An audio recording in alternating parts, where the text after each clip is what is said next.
Hello my dear friends, कैसे हैं आप सब। Welcome to my channel. इस लेक्चर में हम लोग अपना business studies chapter number 2 principles of management करने जा रहे हैं और हमने चैप्टर नंबर 1 जो nature and significance of management है वो हम कर चुके हैं। तो इस चैप्टर में क्या क्या टॉपिक्स हैं जो हम करेंगे। सबसे पहले हम मीनिंग समझेंगे प्रिंसिपल्स ऑफ मैनेजमेंट का, ये पूरे चैप्टर का मैं बता रही हूँ। फिर हम नेचर पर इम्पोर्टेंस पढ़ेंगे प्रिंसिपल्स ऑफ मैनेजमेंट की। उसके बाद हम दो लोगों के प्रिंसिपल्स पढ़ेंगे, दैट इज़ टेलर के हम प्रिंसिपल्स पढ़ेंगे और टेक्निक्स पढ़ेंगे साइंटिफिक मैनेजमेंट को लेके। और हम फ्यूल के प्रिंसिपल्स पढ़ेंगे। फ्यूल्स के प्रिंसिपल जो हैं वो मोस्ट इम्पॉर्टेंट है, ठीक है। तो मैं आपको पहले करवाऊंगी, टेलर के प्रिंसिपल से पहले करवाऊंगी मैं आपको फ्यूल के प्रिंसिपल्स। तो इस लेक्चर में we are going to study the meaning of principles of management. Okay, the managerial principle is a broad and general guideline for decision making and behaviour. Basically जो principles of management है इनका मतलब क्या है, ये तुम आपको एक जनरल गाइडलाइंस देते हैं जिससे जो भी टॉप लेवल मैनेजर है वो कोई भी डिसीजन ले सके, अपने बिहेवियर को चेंज करके कोई भी डिसीजन ले सके। आपको पता होना चाहिए ना हम क्या पढ़ने जा रहे हैं। जब हम प्रिंसिपल्स ऑफ मैनेजमेंट पढ़ रहे हैं तो वी शुड नो कि प्रिंसिपल्स ऑफ मैनेजमेंट का मतलब क्या है। ये ऐसी गाइडलाइंस हैं जिन्हें हमने प्रिंसिपल्स का नाम दिया है, जो एक मैनेजर को हेल्प करते हैं अपने बिहेवियर में मॉडिफिकेशन लाने के लिए और डिसीजंस लेने के लिए, ठीक है। अब जो प्रिंसिपल्स ऑफ मैनेजमेंट है इनका नेचर कैसा है। They are basically universal applicability. ये जो भी प्रिंसिपल्स हैं वो यूनिवर्सल एप्लीकेबल होते हैं। Okay, these are applied to all types of organizations, business as well as non-business, small as well as large, public sector as well as private sector, manufacturing, service। मतलब चाहे business हो, non business हो, small हो, large हो, private हो, public हो, manufacturing हो, service हो, हर एक ऑर्गेनाइजेशन में ये प्रिंसिपल्स जो दिए गए हैं वो एप्लीकेबल है। However, the extent of their applicability would vary. Applicability vary कर सकती है with the nature of organization. It depends कि कोई प्रिंसिपल ज़्यादा लग रहा है, कोई कम लग रहा है, वो डिपेंड कर सकता है बेस्ड ऑन देयर नेचर। क्या हम एक्टिविटी कर रहे हैं, कौन सी बिजनेस एक्टिविटी कर रहे हैं और किस स्केल पे कर रहे हैं, लार्ज स्केल पे, स्मॉल स्केल पे। पर प्रिंसिपल्स हमेशा वेरी लगते हैं, अप्लाई होते हैं। ओके, नेक्स्ट हमारा है they are just a general guidelines. The principles are guidelines to action but do not provide readymade solutions to all managerial problems. This problem is so because real business situations are very complex and dynamic. क्या होता है जब हम basic अभी हम सिर्फ चीज़ें जो हैं बुकिश में पढ़ रहे हैं, बट जब हम देखेंगे कोई बिजनेस है, कोई ऑर्गेनाइजेशन है, तो वहाँ जो प्रॉब्लम्स आती हैं वो बड़ी कॉम्प्लेक्स होती हैं, बहुत डिफरेंट टाइप्स की आपको प्रॉब्लम्स मिलती हैं। तो ये आपके पास सिर्फ गाइडलाइंस है, ये आपको ऐसा नहीं कि अगर ये प्रॉब्लम आई तो ये सोल्यूशन ले सकते हो, ऐसा नहीं है। आपको खुद दिमाग लगाना पड़ता है, बट आप इन प्रिंसिपल्स की हेल्प ले सकते हो। बट ये आपको रेडीमेड सोल्यूशन नहीं दे सकते, आपको एक हिंट दे सकते हैं, आपको एक चीज़ बता सकते हैं। ओके, बट चीज़ें आपको खुद ही सॉल्व करनी पड़ेंगी। They are general guidelines. Next है formed by practice and experimentation. ये जो भी प्रिंसिपल्स बनाए गए हैं ये बहुत ज़्यादा एक्सपीरियंस और एक्सपेरिमेंट्स के बाद डिराइव करे गए हैं। ईजी। नेक्स्ट है they are very flexible, that means they are not rigid prescriptions. आपको ये नहीं है जो वहाँ पे लिखा है वही सेम टू सेम डिट्टो आपको चीज़ें करनी है, ऐसा नहीं है। They are very flexible and can be modified by the manager when the situation so demands. Situation के अकॉर्डिंग हम इन प्रिंसिपल्स को चेंज कर सकते हैं और अपने बेनिफिट के लिए वर्क कर सकते हैं। ओके, एक एग्जाम्पल है आप लोगों के लिए। For example, the degree of concentration of authority or its dispersal will depend upon the situation and circumstances of each enterprise. Actually ये ना एक principle है सेंट्रलाइजेशन एंड डिसेंट्रलाइजेशन, जो हम आगे फ्यूल के प्रिंसिपल में पढ़ेंगे। तो अभी आपको शॉर्ट में बता देती हूँ कि सेंट्रलाइजेशन होता है सारी अथॉरिटी एक टॉप लेवल के पास होना, और डिसेंट्रलाइजेशन होता है अथॉरिटी को बांट देना हर लेवल पे, चाहे टॉप लेवल हो, मिडिल लेवल हो, ऑपरेशनल हो, सब पे बांट देना। तो इट डिपेंड्स कि आप किसको कितनी अथॉरिटी दे रहे हो, इट्स अप टू यू, हमें डिसाइड करना है। तो फ्लेक्सिबिलिटी आपको नहीं कि आपको सारी अथॉरिटी दे देनी है या कुछ भी नहीं देना, it depends. Okay, last point it's mainly behavioural. इसका मतलब क्या है? It aims at influencing behaviour of human beings. In principles को पढ़ने के बाद हम अपने बिहेवियर में चेंज ला सकते हैं। For example, while planning the layout of a factory, orderliness would require that workflows are matched by flow of materials and movement of men। जब हम चीज़ें प्लान कर रहे हैं, एक लेआउट बना रहे हैं फैक्ट्री का, तो हमें देखना पड़ेगा कि जो वर्क फ्लो है, जो काम हो रहा है, क्या उसमें प्रॉपर मटेरियल्स आ रहा है, लोग उसमें काम कर रहे हैं। तो ये चीज़ें हमें मैनेज करनी पड़ती हैं, और ये इन चीज़ों को मैनेज करने के लिए हमें नॉलेज होनी चाहिए किसकी? मैनेजमेंट प्रिंसिपल्स की। लास्ट है ये आपका, नहीं 2 मोर है आपके अभी। Okay, this is cause and effect relationship. Cause क्या प्रॉब्लम है और इफेक्ट उसका क्या रिजल्ट है। The principles of management are in ship between cause and effect so that they can be used in similar situations in a large number of cases. In real life, situations are not identical, so accurate cause and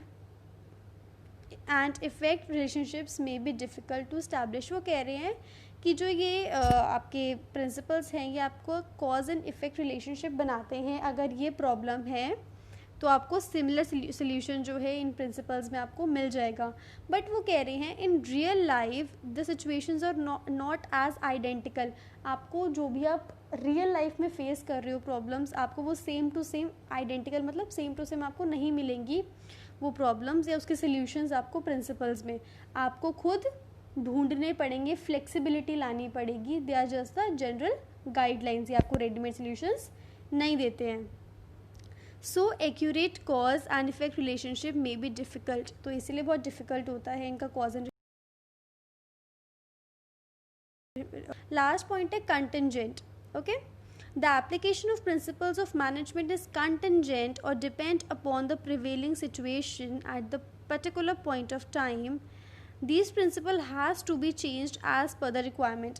बहुत सारे principles होते हैं, आप सबको एक साथ नहीं ला सकते हो। हम सिचुएशन के अकॉर्डिंग, हमारे इन्वायरमेंट के अकॉर्डिंग, जो हमारी बिजनेस है उसके अकॉर्डिंग हमें चीज़ें चेंज करनी पड़ती हैं।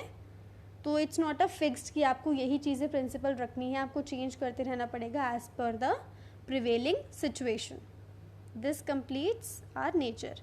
अब हम पढ़ रहे हैं कि सिग्निफिकेंस क्या है प्रिंसिपल्स ऑफ मैनेजमेंट का।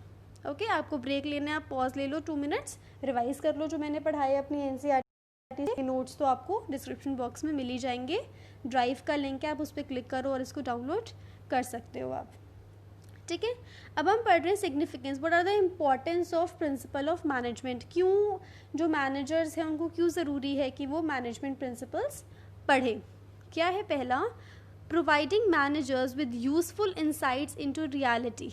उन्हें थोड़ा सा ओवरव्यू मिल जाएगा कि कैसी रियल वर्ल्ड सिचुएशंस होती हैं और कैसे इनसे बाहर निकल सकते हैं। The principles of management provide the managers with useful insights into real world situation. एक बार ही बताते हैं इनको कि कैसे रियल वर्ल्ड में सिचुएशंस आएंगी, कैसे उनके सोल्यूशंस आपको मिल सकते हैं। तो ये प्रिंसिपल्स की स्टडी होना बहुत इम्पॉर्टेंट है। Okay, adherence to these principles will add to their knowledge, ability and understanding of managerial situations and circumstances।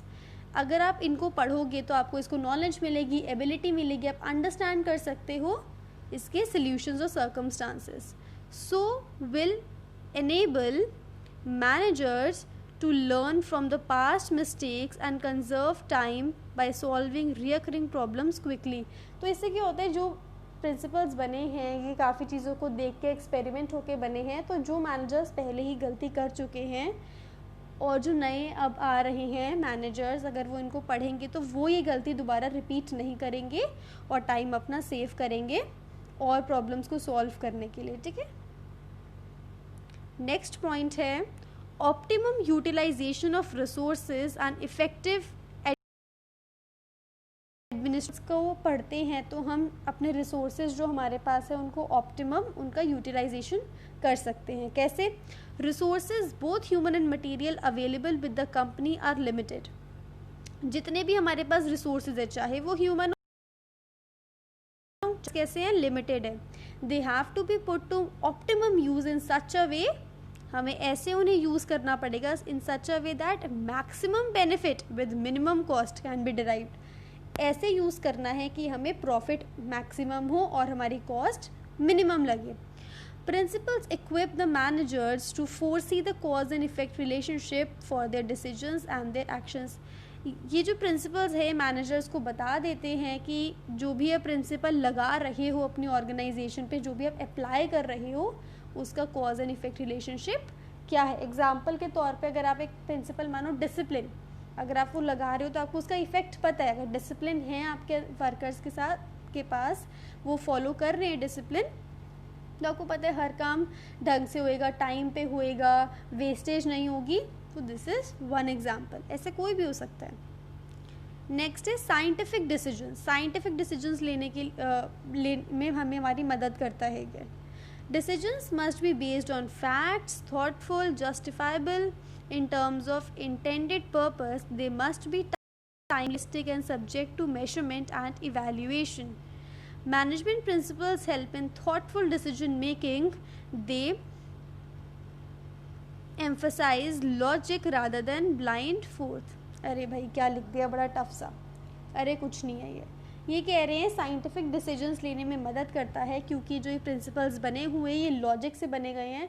ये ड्रीम नहीं किया गया है, कोई ब्लाइंड फेथ नहीं करा गया है कि हमने सोचा, ड्रीम करा, फिर ऐसे से सोल्यूशन निकलेगा. नहीं, ये बहुत थॉटफुल डिसीजन मेकिंग के बाद इनको बनाया गया है ये, और हमें बहुत हेल्प करते हैं चीज़ों को मेजर करने के लिए और इवेल्यूएट करने के लिए, क्योंकि ये फैक्ट्स पे बने हैं, थॉटफुल एंड जस्टिफाइबल चीज़ों पे बने हुए हैं ये. ठीक है.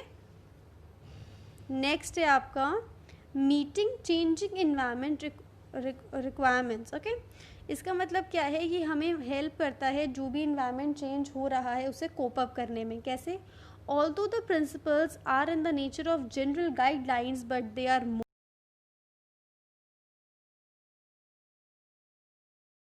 मॉडिफाई के बाद हमें मैनेजर्स को ये हेल्प करता है, टॉप लेवल मैनेजर्स को ये हेल्प करता है कि जो भी हमारे इन्वायरमेंट में चेंजेस हो रहे हैं आउटसाइड, ठीक है, ऑर्गेनाइजेशन की आउटसाइड या इनसाइड कोई भी हो सकता है, इन्वायरमेंट में चेंज हो रहे हैं, उसको कैसे कोप अप कर सके, कैसे हम उसे मॉडिफाई कर सके और वो कैसे हमारी ऑर्गेनाइजेशन को हैम्पर ना करे. तो आपको बस ना की पॉइंट्स पता होने चाहिए इन चीज़ों के. That's it. It's not as important but फिर भी आपको पता होना चाहिए. CBSE बोर्ड्स कुछ भी दे सकता है. Fulfilling social responsibility. हमारे जो प्रिंसिपल्स बनाए गए हैं ये सोशल रिस्पॉन्सिबिलिटी को भी बखूबी पूरा करते हैं. Increased awareness of the public forces business, especially limited companies, to fulfill their social responsibilities. Management theories and management principles have also evolved in response to these demands. वो कह रहे हैं जैसे जैसे अवेयरनेस बढ़ रही है लोगों के अंदर, तो बिज़नेस को फोर्सफुली सारे, चाहे लिमिटेड कंपनी स्पेशली दे रखा है, बट सारी कंपनीज़ को कुछ ना कुछ सोशल रिस्पॉन्सिबिलिटी पूरी करनी पड़ती हैं. और अगर आप इन मैनेजमेंट प्रिंसिपल्स को या थ्योरीज़ को पढ़ोगे तो आप इनको अच्छे से, इन डिमांड्स को पूरा कर सकते हो. ठीक है. ये प्रिंसिपल्स इसी चेंजिंग इन्वायरमेंट को देख के या सोशल रिस्पॉन्सिबिलिटीज़ को पूरा करने में के लिए बनाए गए हैं. This point is management training, education and research. Principles of management are the core of management theory. As such, these are used as a basis for management training, education and research. These principles provide basic groundwork for the development of management as a discipline. Professional courses such as MBA, BBA, okay, तो वो basically इसका मतलब ये है कि जो management है वो ट्रेनिंग देता है, एजुकेशन देता है, रिसर्च के बाद बनाए गए हैं, तो इनका स्टडी, इनकी बारे में पता होना और भी ज़्यादा इम्पॉर्टेंट हो गया है, because they are the core principles अगर आप नहीं पढ़ोगे तो आप मैनेजमेंट कर ही नहीं सकते हो। आपको प्रिंसिपल्स की नॉलेज होना बहुत इम्पॉर्टेंट है, ठीक है, क्योंकि ये हमारी मैनेजमेंट ट्रेनिंग में, एजुकेशन में, रिसर्च में यूज़ होते हैं। जैसे हमारे प्रोफेशनल कोर्सेज भी है, MBA, BBA, तो इनमें हेल्प करता है। Also teach this principles as a part of their curriculum at the beginning level. Beginning से ही जो भी आप मैनेजमेंट के कोर्स करते हो उसमें ये चीज़ तो आपको पता होनी चाहिए। So that's it, nothing else. आज हमने 2 चीज़ें करी हैं, सिग्निफिकेंस करा है और क्या करा है, भूल गए, नेचर करा है। इसमें आपको कुछ नहीं करना है, just you have to, tips पे आपको होने चाहिए इनके पॉइंट्स कि अगर मैं नेचर ऑफ प्रिंसिपल्स की बात कर रही हूँ तो आपको पता होना चाहिए कि इतने इतने हैं, universal applicability, general guidelines, based on experimentation, ऐसे आपको चीज़ें पता होनी चाहिए। और सिग्निफिकेंस भी है तो आपको बस उसके पॉइंट्स पता होने चाहिए, यूज़फुल इंसाइट देता है मैनेजर्स को, ये सारे अगर आपको इतना पता है तो फिर आप उसके बाद की पॉइंट्स अगर आपके माइंड में है, अगर आपको चीज़ें समझ आ गई हैं तो आप फटाफट से उन्हें पॉइंट्स में लिख सकते हो, ठीक है। So this is all for this video. If you like this video, do like, share, subscribe, and अगर आपको इस टॉपिक में जो मैंने पढ़ाया है कोई भी डाउट आता है या कोई भी पॉइंट समझ नहीं आता है, do let me know. मैं नेक्स्ट लेक्चर में या जब भी आपका डाउट आएगा उस लेक्चर में आपका वो डाउट मैं क्लियर कर दूँगी, ठीक है। Okay, bye bye.